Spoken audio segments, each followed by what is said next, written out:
Hi friends, నమస్తే. ఈరోజు వీడియోలో నేను కుడుములు అంటారు కదా, అలాగే ఉండ్రాళ్ళు అంటారు కొంతమంది, మేమైతే కుడుములు అంటాము. మా అమ్మమ్మ చేసే ఈ స్టైల్లో ఒక్కసారి చేసి చూడండి, అందరికీ చాలా బాగా నచ్చుతుంది. చిన్నపిల్లలకైతే ఇంకా బాగా నచ్చుతుంది. ఇది తినడం కూడా చాలా, పిల్లలకు కూడా చాలా హెల్తీగా ఉంటుంది కూడా.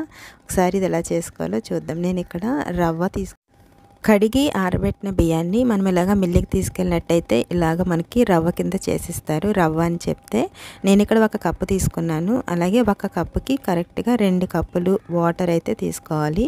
మనం ఇలా స్టవ్ వెలిగించుకుని కొంచెం మందపాటి గిన్నె పెట్టుకోండి.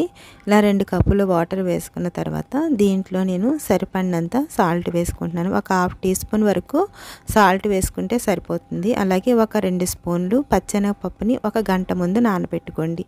నానబెట్టుకుని దాన్ని కూడా వేసుకోవాలి.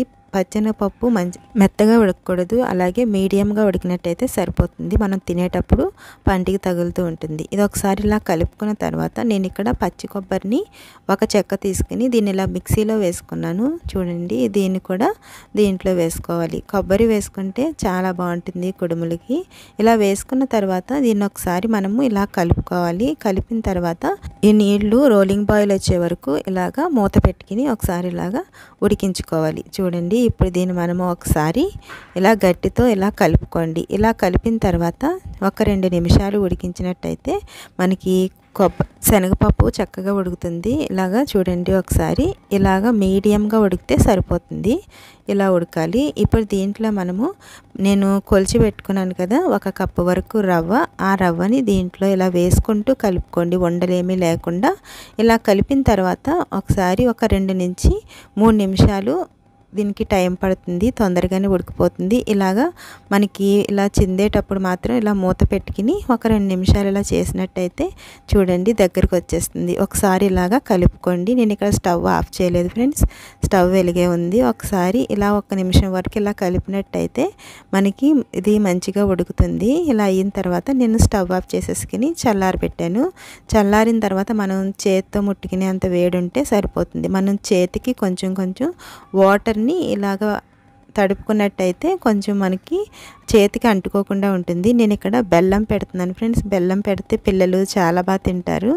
ఇలాగ కొంచెం బెల్లం కానీ బెల్లం ముక్క కానీ పెట్టుకోవాలి. పెట్టుకుని దీన్ని ఇలాగా క్లోజ్ చేసుకుని మనం ఉండల కింద చేసుకోవడమే, లడ్డూల కింద చేసుకుంటాం కదా, ఇలా చేసుకోవాలి. ఇలా చేసిన తర్వాత ఇలా రౌండ్గా అయితే బాగుంటుంది. ఇలా చేసిన తర్వాత మొత్తం అన్నిటినీ కూడా ఇలాగే చేసి పెట్టుకున్నాను. ఇప్పుడు ఈ గిన్నెని మనము స్టీమ్ చేసుకోవాలి. నేను ఇక్కడ, మీరు ఇడ్లీ పాత్ర అయినా వాడుకోవచ్చు. నేను ఇక్కడ కుక్కర్ పెట్టుకున్నాను. 1/2 లీటర్ వరకు వాటర్ వేసుకున్న తర్వాత నేను ఇక్కడ ఒక స్టాండ్ పెట్టుకున్నాను ఫ్రెండ్స్. ఇలా స్టాండ్ మీద ఈ గిన్నెని పెట్టుకోవాలి. నేను ఇక్కడ స్టవ్ వెలిగించలేదు, ఎందుకంటే మళ్ళీ ఈ గిన్నె పెట్టేటప్పుడు మనకి కాలుతుంది. ఇది గిన్నె పెట్టిన తర్వాత స్టవ్ వెలిగించుకోండి. ఇలా పెట్టిన తర్వాత ఇప్పుడు దీని మీద నేను ఒక మూత లిడ్ లాంటిది ఏదైనా ఆవిరి అనేది బయటికి రాకుండా ఇలాగ స్టీమ్ చేసుకోవాలి. ఇది కరెక్ట్గా 12 నిమిషాలు మీడియం ఫ్లేమ్లో పెట్టుకుని ఉడికించుకున్నట్టయితే మీకు చక్కగా ఉడికిపోతాయి. చూడండి, చక్కగా ఆవిరి పట్టినాయి కదా. ఇలా అయిన తర్వాత దీన్ని మనం చల్లారిన తర్వాత బయటికి తీసేసుకోండి. దీని మీద మూత పెట్టద్దు, మూత పెట్టినట్టయితే మళ్ళీ ఆవిరి పట్టేస్తాయి కదా. ఇప్పుడు దీని మీద నేను స్టవ్ ఆఫ్ చేసేసుకున్నాను. చల్లారిన తర్వాత ఇలాగా సర్వ్ చేసేసుకోవడమే. చూడండి, దీంట్లో మనం బెల్లం పెట్టుకున్నాం కదా, అది జ్యూసీగా తినేటప్పుడు చాలా బాగుంటుంది. బయట ఉప్పగా ఉంటుంది, లోపల స్వీట్గా ఉంటుంది. ఒకసారి మీరు ట్రై చేసి చూడండి ప్లీజ్ ఫ్రెండ్స్. సబ్స్క్రైబ్ చేయండి, లైక్ చేయండి. Thanks for watching.